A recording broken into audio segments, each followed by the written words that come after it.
We mentioned last week about student devices crashing, going to a black screen, or getting kicked out of Zoom or Meet, particularly during encores or fully remote classes.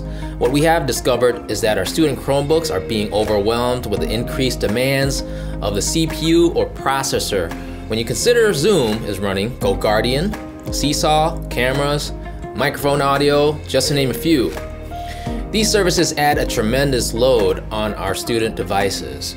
And the way that we've been troubleshooting is by turning off or limiting the services one at a time and seeing what helps.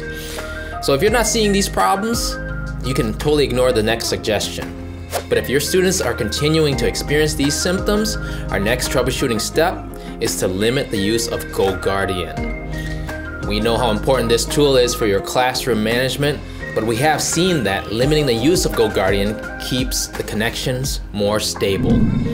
So instead of starting your session at the beginning of the day, only start it when you need it, check in, and then shut down the session immediately after you're done.